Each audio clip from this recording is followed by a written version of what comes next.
I'll never forget the moment. It was 5:17 p.m. on Sunday in 2005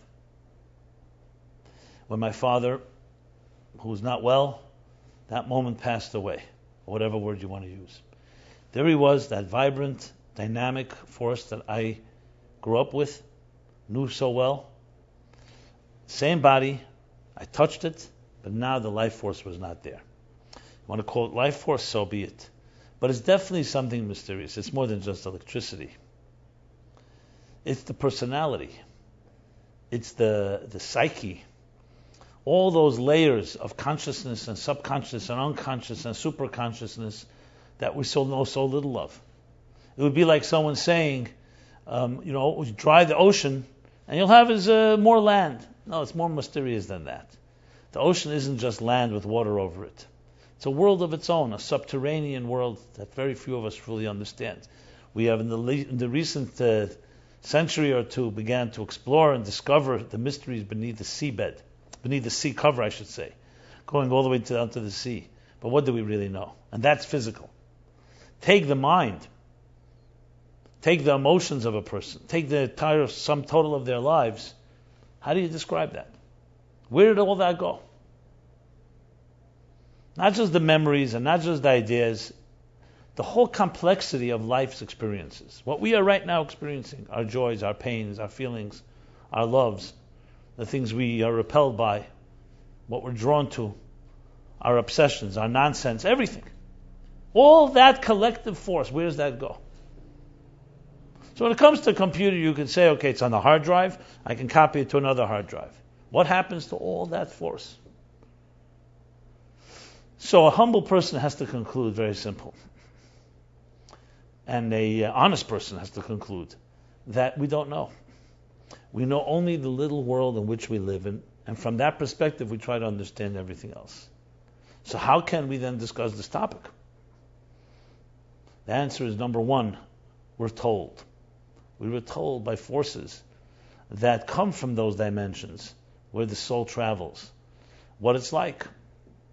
Number two, human experience and human intelligence can lead us to places that are beyond the empirical. This is true even in quantum mechanics. There are conclusions that scientists have come to, physicists have come to, that we've never seen subatomic particles, yet we must conclude certain things based on other observations we extrapolate. The same can be said about human observation of life and what happens after life. We can extrapolate and come to some type of understanding. Couple that with revelation and insights that have been given to us and passed on to us from people, the more soulful of us, from divine forces, even from God himself, that tell us a bit about the secrets behind the curtain that defines life after life.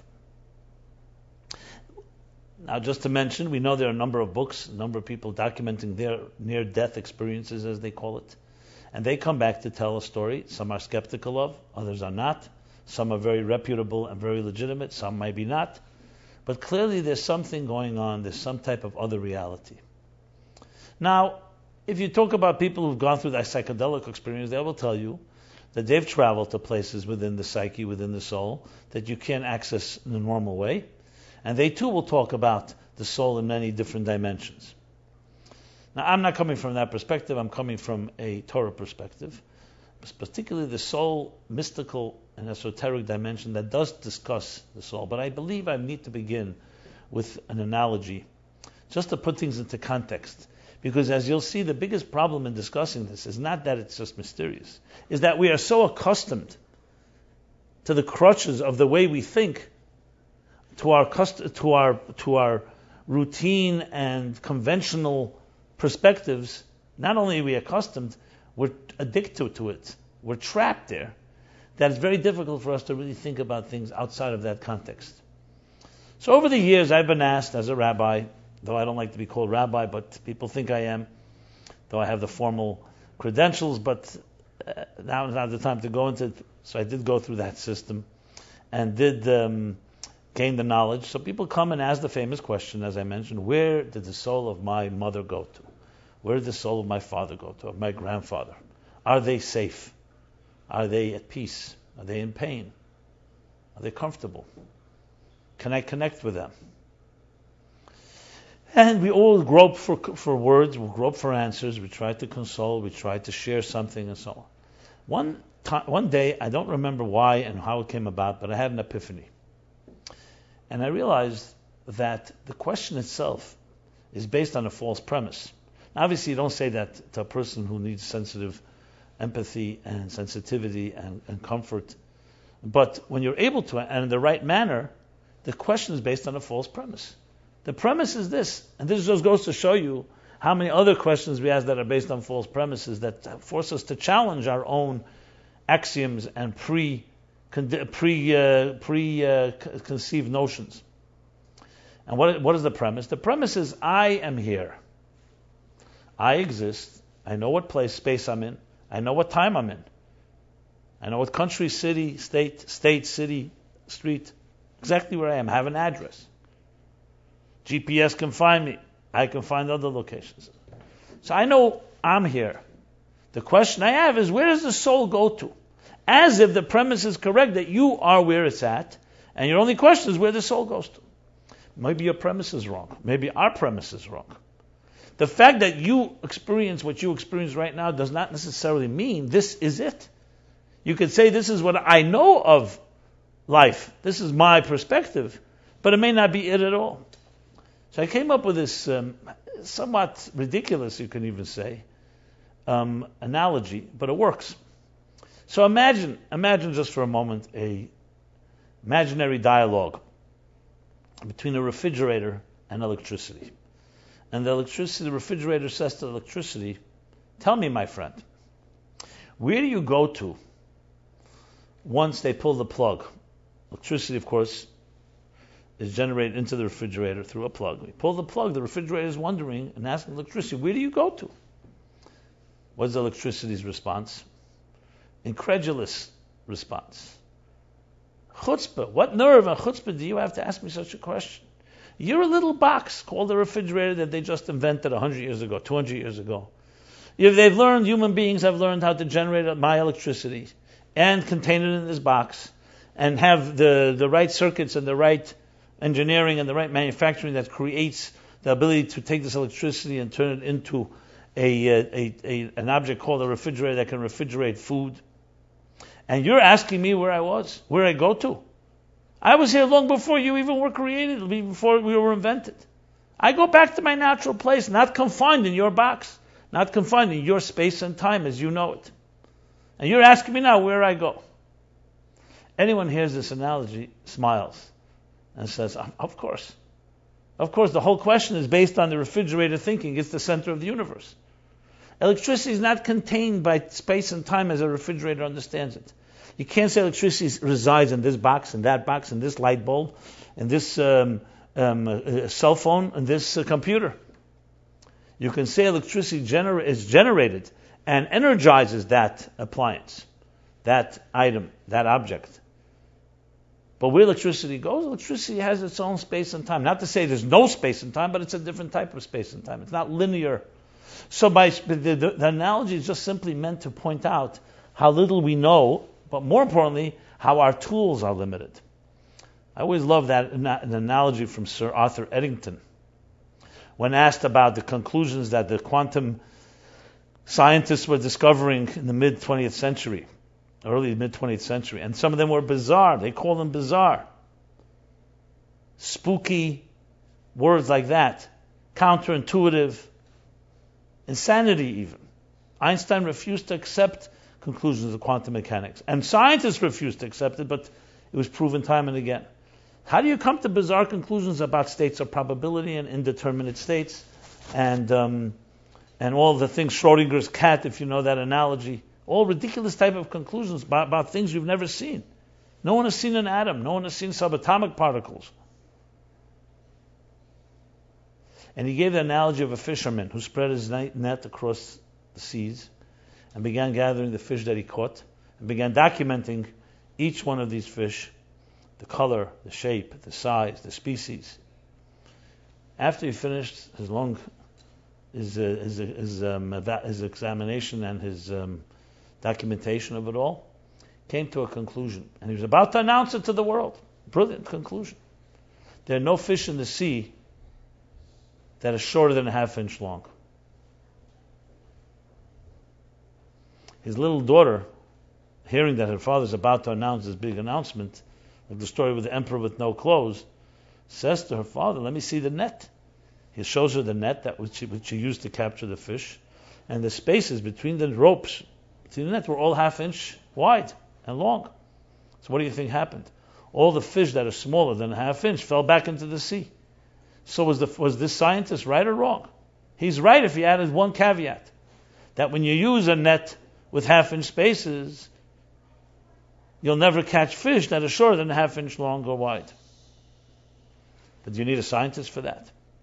So we can sometimes come to conclusions, but then we discover that our instruments were faulty. Our instruments were limited. Someone will say, I don't see love. A little child will tell its mother, you don't love me. The mother says, I love you deeply. I love you from the depths of my heart. I love you more than anything. But I don't see it. I see a candy. I see a toy. I see a physical gesture.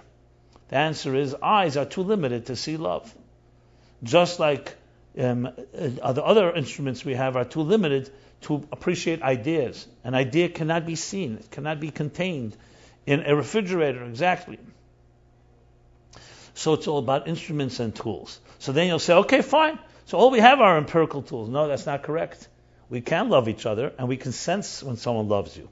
Words from the heart enter the heart. You can feel love. You just need to look at other instruments. One of the Hasidic Rebbes, the Rebbe Rashab, was once playing when they were children. Children play what they see from their parents. So their father was a great Rebbe, a great master. So one of them dressed up like the father, one dressed up like a chassid, a disciple. They were playing. The Razah comes into his brother, the Rebbe Rashab, who later would become the Rebbe Rashab, Rab Shalom Dov Ber, and he says to him, Rebbe, tell me, what is a human being? What is a Jew?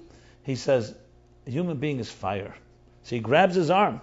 The one brother grabs the other brother's arm, children, and says, if you're fire, how is it that I don't get burned? And his answer, when fire touches fire, it doesn't get burned. It's all the tools and instruments which we use. So to experience things that are not empirical, that are not body-like, you can't use body-like tools. You need to use soul-like tools. And that's what we need to develop. So there's two steps in appreciating and understanding life after life. And one is, firstly, getting rid of, eliminating the obstructions, the constraints, the narrowness of our perspectives, and realizing that we don't see it all. That's not meant to just tell you don't know anything. On the contrary, it's meant to say don't use your limited instruments and tools to travel to a place that requires much broader, much more ethereal, much more abstract type of instruments and tools, which you do have inside of you. But we're so trapped by our routines, we're so accustomed to certain instruments, we rely on them our knee-jerk reaction is to gravitate to them. That's that's what blocks us. And for the record, this is also a block in any given area. Disagreements we may have, conflicts, misunderstandings. It's often based simply your premise and my premise are basically different premises. And it could be both people have limited premises, which is always true. So the key is to get beyond those premises and see things from another perspective. And I can't emphasize that enough. So this was done in the form of a workshop, which I guess it is in a certain way. I would work first on, let's see what tools and instruments we use to analyze, to examine, to evaluate, to explore, to deduce. And then let's see if we can access new tools, or perhaps less used tools. That's the key here. And when it comes to life and death, when it comes to life and afterlife, life and afterlife, there we must have broader tools, or else you end up having this. Here you see a body is alive, it's breathing, its heart is beating, the mind is working, everything is functioning. Here you see, God forbid, a body gets sick and ill, infection, disease, and then you see a body dies. That's empirical observation. And then we try to figure out what happened. So if you talk about it purely from a biological, mechanical perspective, Yeah, you'll say the body had electricity in it, like a refrigerator. The electricity the body began to wear down, different parts, the motor, the engine, the different gauges, the wiring, the piping, the refrigerant that flows through the pipes. And therefore, once the machine began to erode, the electricity can't flow properly through it. The machine is weaker and weaker until the point that the electricity separates from the refrigerator. And then, who thinks about the electricity? Fine, you either buy a new refrigerator, or you don't use one, or you use other appliances. Do we apply the same type of rules? You could. If you apply it there, then you stay in your box. You stay in your refrigerator perspective, which is your box. Electricity now is left, and your refrigerator is gone. It's over with. The refrigerator can be discarded.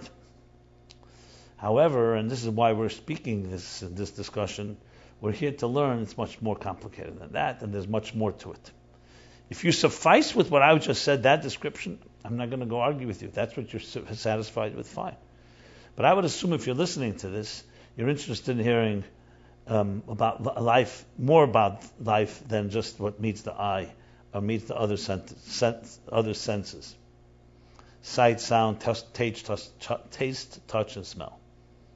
So where do we go now? We go now, the truth is, as I said, if I was working with people hands-on, we'd first work on seeing how trapped we are by our preconceived notions and the conventional tools and instruments. But let's assume you've worked on that. Let's assume you accept the fact that that is blocking you. Because remember, even as we travel now into the soul type of language, we still are not free from our preconceived notions. You may acknowledge there's more to the picture, but it's still our natural gravitating place to go to because that's what we're accustomed to. That's what we're comfortable. That's where we relate to. You can't just move over, we'll call it, from a physical consciousness to a spiritual consciousness. Just because I said so in the last 15, 20 minutes. But you can work on it, and that's what we're here to do. What we're trying to do is how do you go into a more spiritual state of consciousness and awareness? Basically, how do you develop more ethereal tools and instruments? And that, in effect, will allow you to relate to another reality, not just when death strikes, but even while we're alive and we communicate with each other. Because two people can sit across the table and speak to each other also on a very biological, mechanical level. I speak, you listen, you speak, I listen. It can go deeper, we care about each other, we love each other, we do things together. It could even be in a relationship, marriage, intimate. However, it still may be primarily a refrigerator relationship, two refrigerators. With some of the electricity, some of the soul involved, because obviously we're alive, and we're more than just dead bodies, we're more just lifeless bodies. We are two active forces, but it would be like either two animals or two refrigerators or two plants. Obviously, two refrigerators don't have a relationship. I'm just saying that, as I said earlier, figuratively. Or you can come to discover that the essence of your relationship, who you really are, is the soul connection. And as the bodies that only are the manifestation, you can see the handles. You can say the handles that bring together. I don't know how many of you are Trekkies. Trekkies are the people who follow Star Trek. So the original series of Star Trek had an episode. Now, Star Trek is a fictional, science fictional narrative with different episodes that traveling to outer space in the future, meeting other civilizations, strange civilizations. So in one place that they come to, they encounter forces that are completely ethereal. You just hear voices. They don't manifest in bodies. And they're an evolved race, and they've come to a point where they live in the world of spirit, not in the world of matter. But the main two people that lead that community were married at some time. But since they had died, they continued to live on as spirits, but as physical bodies they did not. So they asked two crew members of the Star Trek community who was visiting them if they would allow their bodies to be used as mediums for these two spirits to communicate with each other. Now this is science fiction. I'm not suggesting this happens in real life. But it's an interesting study in understanding how souls function. And that's what happens. And just for a short little scene, a very beautiful romantic scene, you see how the spirit of the man, spirit of the woman, manifest in two physical crew members of Star Trek, and they of the Starship Enterprise.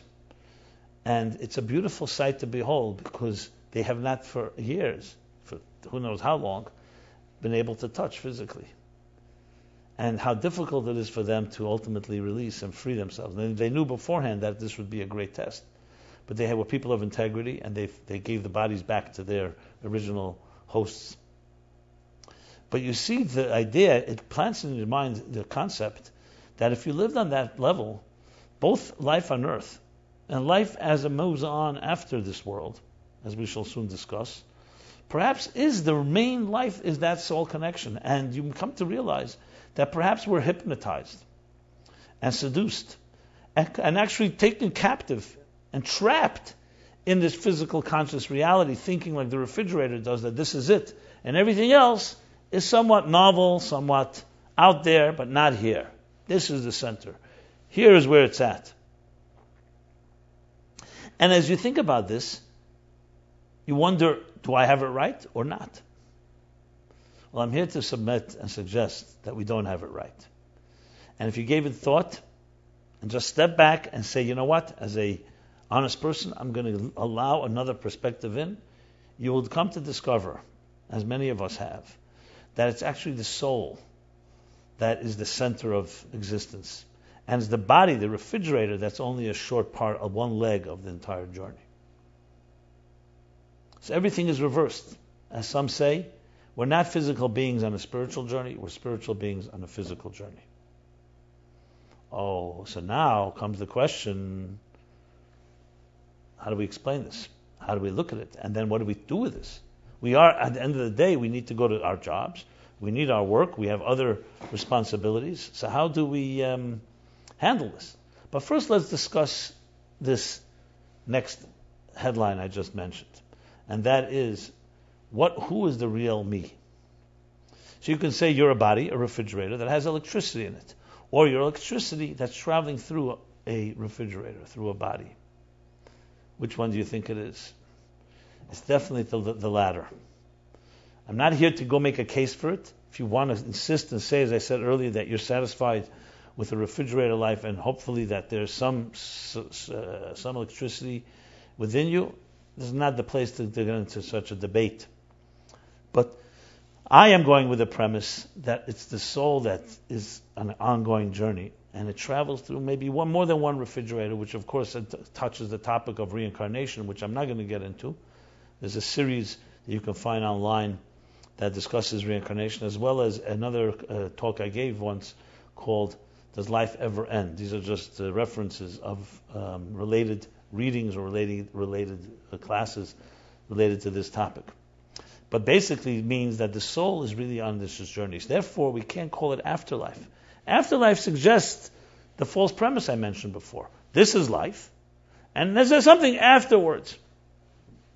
Perhaps that's not the case. Not just perhaps, it isn't the case.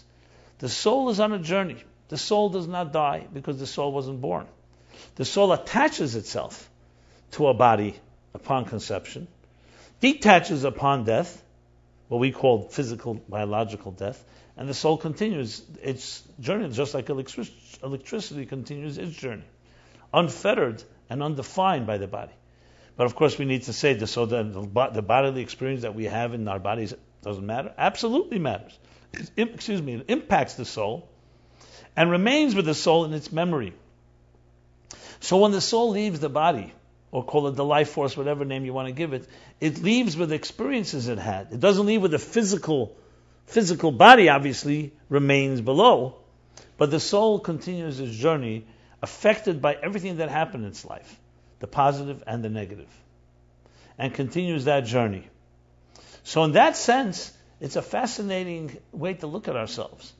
We are not defined by when we were born and when we die. That's a critical component. That's up to us to choose correctly to live a virtuous life. However, our true definition, our true identity is a soul that is not bound by a body. So to appreciate this, you have to actually think in more soulful terms. That's why I use the analogy of electricity or the quantum mechanics. You have to think in terms of soulful terms. You can have a conversation with somebody about superficial matters. You go into a grocery store, into a mall. I need a loaf of bread. I need a cell phone, a smartphone. I need a screen. I need this, I need that. The negotiation, the interaction, the transaction is done between two people. Superficial, you move on. You may never see that person again. They may never see you. Okay. Then you have a conversation with somebody that's a little more, well, another superficial example, weather. A conversation about the weather. Conversation about something that is fleeting, that comes and goes. But then you meet somebody, and we have friends, we have conversations about things that are a little more significant. About your life, about your pain, about your joy, about the things you're interested in. And you share. What is the difference between this conversation and this conversation? So you could just dismiss it and say, this happened to be superficial, this was not so superficial. No. This conversation just touched upon two refrigerators communicating something in common interest. The other one is the electricity speaking to each other. She'll say, 1 second, my conversation about the weather, or sports, or buying, purchasing, is a corpse can't speak to another corpse. Yes, you can speak to another corpse, but you could be speaking on a corpse-like level, meaning minimal amount of life force and soul is invested in it. So think of it this way. Yes, you're alive, but what did you invest in your conversation? A very minimal amount. Think of it like you have, let's say, 1,000,000 watts of electricity and you used 1 watt. This is what's called the biological or the nefesh connection between two people. I'm not saying it's insignificant altogether. It's there, but it's using the lowest amount of power possible from the soul. Then comes ruach. I should mention nefesh, ruach, neshama, chaya, yechida. We're going through 5 dimensions of the soul. I assume since I've talked about this many times, I don't want to make any assumptions. 5 dimensions actually means levels of soul that you can access. The first 3 will be the conscious dimensions. The other 2 are supraconscious. Supra-conscious. Some would call it unconscious. Supraconscious meaning they're not quite tangible, but they're there beneath the surface.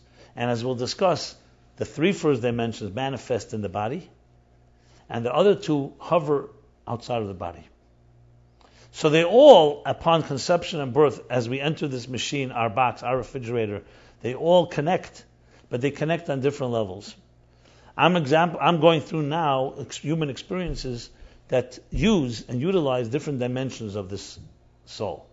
So I mentioned the biological. That's the basic, most superficial interaction. The next level, ruach, would be an emotional interaction.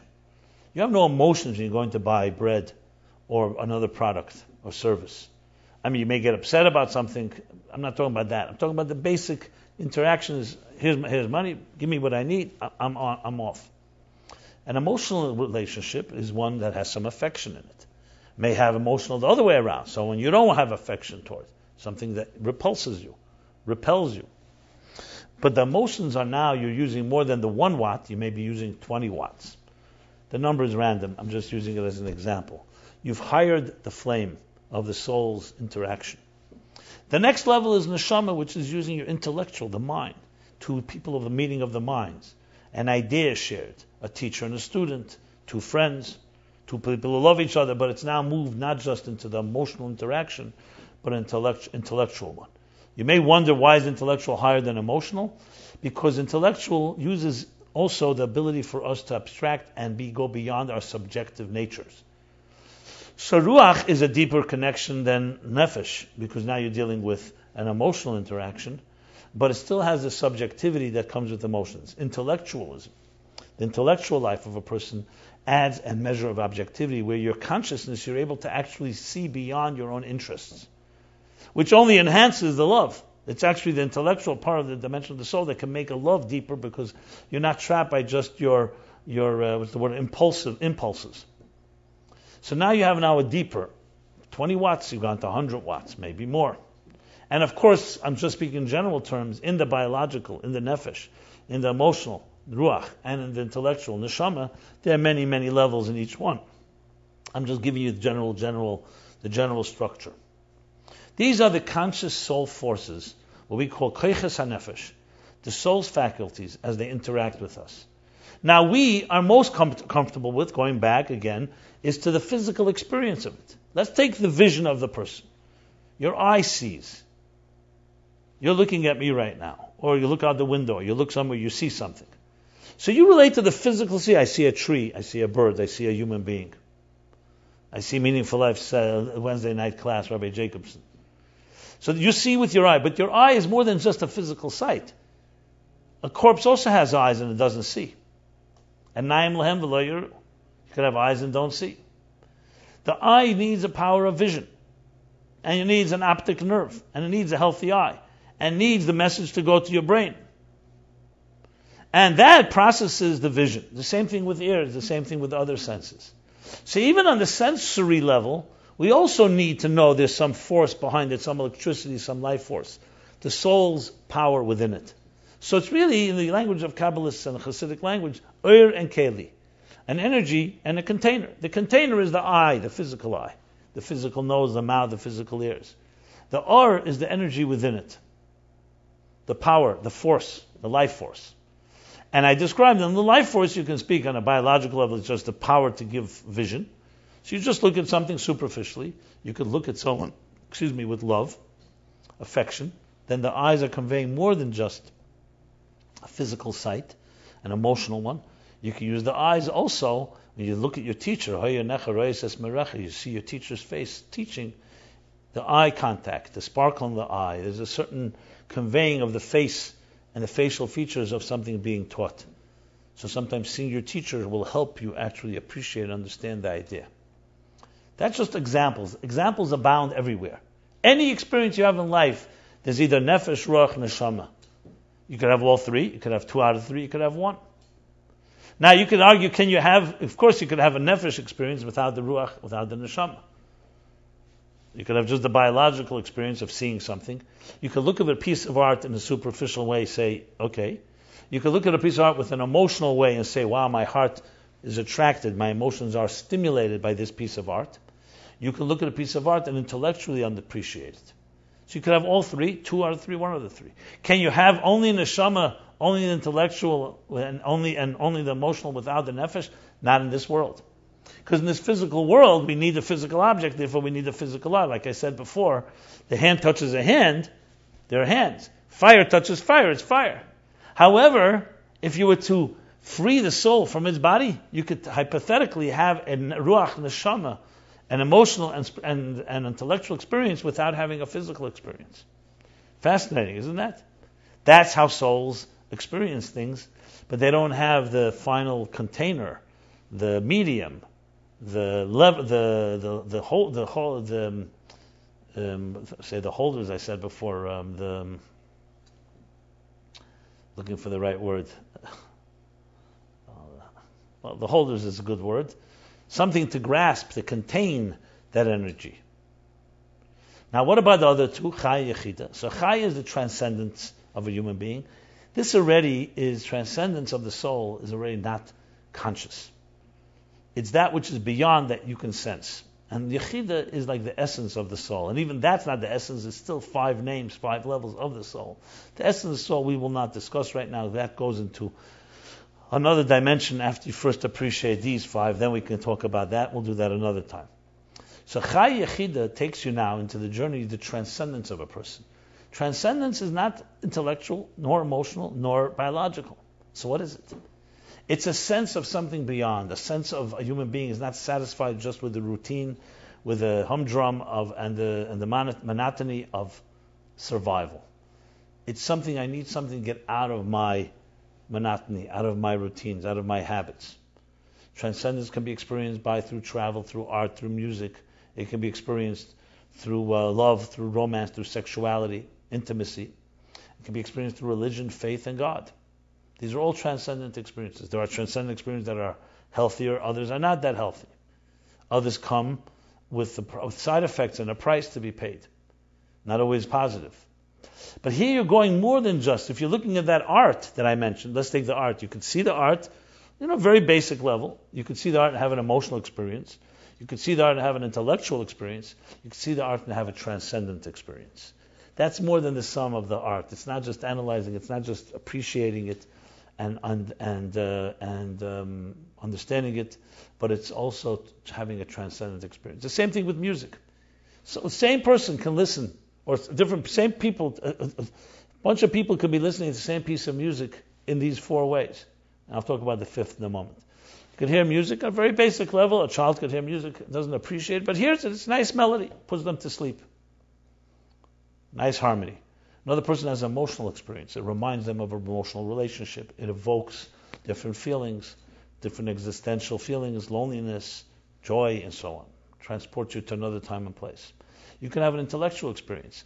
An understanding, another dimension of understanding enters in through your listening to the music. And then you have the transcendent experience. And again, you could have all four. You could have 3 out of 4, 2 out of 4, and you can have 1 out of 4. Can you only have the transcendence in this physical world and the intellectual and emotional without the biological? No, because we need physical ears to hear physical music. But here you see a perfect example of what I was discussing.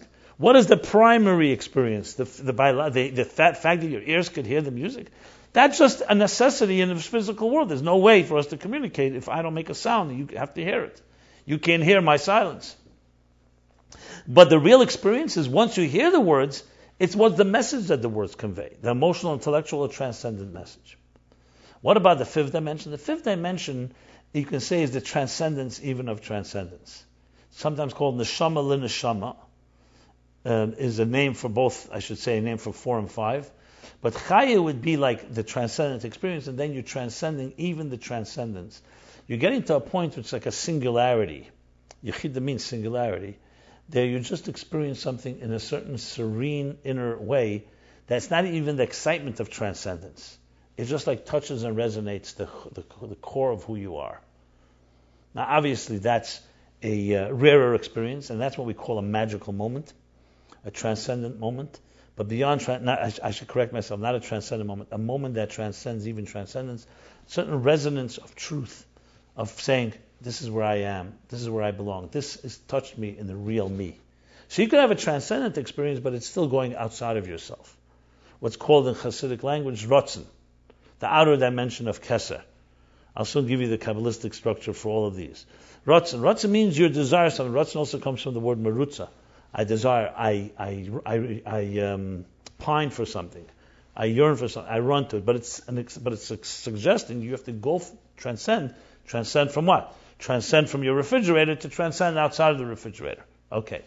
But then there's a point, what's called tainug, which is just inner peace, inner joy, inner pleasure. That doesn't have to go anywhere. It's just you residing in your most serene inner core, peace at your center. So that's called the inner dimension of Keser. So let me lay it out for those that want to know the Kabbalistic structure. It works like this. We'll start from the bottom up. Nefesh usually corresponds to Nehi, which is Netzach Chayjasei, the 3 or 4 of the lowest of the 10 spheres. Action-based, biological. Chagas, Chesed, Gvura, Teferes is the emotional dimension, which refers to the Ruach, the emotions of the soul. Chabad, Chachma, Bina, Das are the intellectual, the Neshama dimension of the soul. Then above that comes Keser. Keser is the crown, which is made up of 2 parts. Arich Ampin, which is the Ratzon, the transcendence of Chaya, and Atik Yemen, which means removed completely, the Tainug of Yechida, the pleasure and inner peace, that inner core, that inner peace of the core at the center, that is Yechida. In the worlds, if you're interested in how it works in the worlds, so we have 4 worlds. Going from the bottom up, Asiya corresponds to Nehi, to Nefesh. Yitzira, the world of formation, corresponds to Chagas. Zoh mekanano be Yitzira, which means Zoh, Midas, the emotions, they are nested in the world of formation. Bina mekanano be Kursaya, Bina, which is intelligence, the primary part of comprehension, is nested in Bria, which is the world of creation, the first world of creation, which corresponds to Neshama. Atzilus is Yechida, is Chaya, specifically Chachma, which Abba Mekanna Atzilus, which is that Abba Chachma, called the Father, is nested in Atzilus, the world of unity, the world of transcendence. And then there's Keser in general, or the worlds of Ein Sof, which is beyond the four worlds. The fifth dimension is Yechida, which is that inner core that I described that doesn't have any expression. It's just that calm inner place. It's silent. Where transcendence can be alive and you can feel it and sense it. It's beyond you, but it's still part of an experience. Where Yechida is you're not even experienced. Object and subject have fused and melted into one, dissolved into one. Whereas in Yichai you still have an object and a subject, but it's a transcendent experience. In intellectual neshama, you definitely have an object and a subject, but it's an intellectual connection. Then there's the emotional connection of ruach, and then there's the most basic, which is just two objects to connecting to each other on the most basic level. And as I said, you can have all five. But in this physical world, you need to have number one, because if not, you don't have the handle. You don't have what to hold it. The handles, that's the word I was looking for. The thing to hold it, to contain it. It's like a flame without a wick. Now, when the soul leaves the body, that's what happens is the connection on the biological level ceases. But everything else remains. So you no longer have a container. Think of it like the ideas in a book, and the book got burned, God forbid, or torn. The ideas still remain. They just don't have a place to manifest. So you can't read them in a book. You can't share them with someone. But someone that heard those ideas can share it with someone else. So the spirituality of the soul, which is primarily beyond the biological, frankly, even nefesh, even the lowest, also has a soulful side. Because at the end of the day, when a person passes away, even the nefesh passes away. But the lowest level is what touches the body. That ceases to be when we encounter physical death. But the other dimensions continue their journey. And they will continue their journey on the emotional, intellectual, transcendent, and core place forever and ever. Because they had that journey before they came and connected to the refrigerator. So that's how you have to see the soul. Now, you could say, well, this is a lot of interesting stuff, but I'm not there. That's exactly correct, because to get there, you need to think soulfully.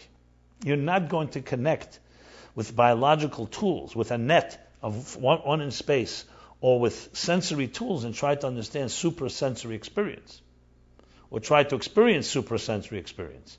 You need to be able to broaden the instruments, or better put, to gain new instruments, or instruments you have already. You want to feel someone else's heart, their emotions to you, you have to be emotional. You can't come with a battering ram or with a wrench and try to pull someone's emotions out of them. You have emotion speaks to emotion. Kamayim apanim lepanim kein leva adam la'adam. The heart of a person reflected in another heart, like water is a face reflected in water. You're going to try to get someone else's heart reflected in you without using your heart. So you'll have the equivalent of trying to see love with your eyes. It doesn't work that way. So the more we refine, the more we develop and cultivate our ethereal, soulful tools and instruments in connecting with each other right now in this lifetime, the more we can understand, appreciate, and connect with souls beyond this lifetime. Now you'll ask me the question, am I or others that I know able to do that? I can't say I've mastered the art, no, but I've known people who lived a life that is so soulful, for them wasn't a big thing. That's where they reside. They reside in soulful places. Just like right now, you can speak to people and share with them your thoughts, your feelings, your experiences, and there's no one to talk to. If you tell them where you're traveling to, you tell them how many frequent flyer miles, they'll give you tips, what credit card to use, how to fly here, how to fly there, here's a nice place. There's a lot of people that can do that. But if you want an emotional experience, you need someone that can identify with you, someone that you resonate with, someone that you feel gets you. You need to find someone that has that type of capacity to be more soulful. Now, as I said before, there are many, many levels and variations on this issue. So that's who we have to explore and grow, climb the ladder of becoming more and more ethereal. Now, this is not an overnight exercise. If you begin, and I'll talk about some steps how you get there, you slowly refine those tools and you become less callous, less coarse, and more sensitive to this energy that is flowing right here, right now, where we are. It'd be like the equivalent of someone in the middle of a rush hour trying to hear a violin, a virtuoso, playing the most subtle strings. How could you hear when all the noise is going on? If you have turbulence. And of course, this is a physical example, but the same thing is psychologically. If physical turbulence, if your mind and heart are consumed with hate, with anger, with vengeance, with pettiness, of course you're not going to hear the song of your own soul and the other deeper levels. How can you? You're completely consumed. It's like carrying a weight of a few hundred pounds and trying to pay attention and focus on something. So the first thing we need to do to get to these states and understand life after life and where soul goes to is freeing ourselves from the baggage, the material baggage that traps us. Yes, on the superficial, mechanical, technical level of life called survival. The more you're bogged down there, the more difficult it is to listen to more subtle music. So the first thing you need to do is make an assessment, accountability. Where do you stand? List what you're involved in. Create space for, before we get to that. List what you're involved in and see how much of energy, time, and focus it's taking from you. There's no way that if you're busy and overwhelmed with life as it is, that you're going to suddenly be able to experience something soulful. You could experience it by grace. You could have a moment of respite. You can have a glimpse. But I'm talking about something sustainable and lasting. Once you come to a true and honest assessment, which may surprise you, because many people do not know how much they are consumed with darkness. And I would say darkness consumed with materialistic pressures, desires, expectations, escape. We have a life, and a life is often very, very trapped, more than you may think. This doesn't mean that you feel trapped. But the fact of the matter is what you're consumed with, what you're involved in, is all about things that are dragging you down. Which is why so many people say, I'd love to be able to have a situation where I can escape, go into a forest, into nature, shut off my cell phone. Everybody welcomes those moments. Why? And then you suddenly realize there's another reality, because we're so consumed with what we're involved in that it's very hard for us to be able to really experience a transcendent moment. So what most of us do is we compartmentalize. We compartmentalize, which means most of our lives is in the survival mode, and from time to time, weekends, vacation, holidays, where we designate some time to have some type of deeper experience. But then we go back to where we were. It's only an escape. It's a refrigerator having a taste a little of electricity. If you want to grow and become who you really are and access the true potential, realize the true potential you're capable of, you need to do more than that. You need to first analyze and assess where you're at and say, I need to change some things in my life. Now, change doesn't come easy, so I would suggest it step by step. Don't bite off more than you can chew. In the morning, start saying Moda'ani. That one-line prayer that I speak about often, that acknowledges my soul, the renewal of my soul, the renewal of my contract and purpose of my being in this world. Just recognizing that the mystery of sleep awakens us, no pun intended, to the reality when we awake, that there's a soul within our beings that has gotten refreshed, ready for a new day. Acknowledge that force inside of you. Don't change the rest of your day, but at least acknowledge that force.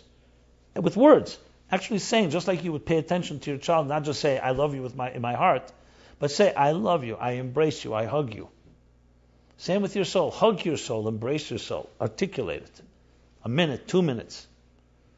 Then throughout the day, try to find pockets where you think about this. You're really involved in some type of business transaction or some negotiation or some problem at work. Pause, take a break, pause and say, you know what? I'm a soul within a body. I'm not the body. I'm not the refrigerator. I'm the electricity. Give it a moment of time. Say a prayer, read a spiritual thought, a poem, listen to some music.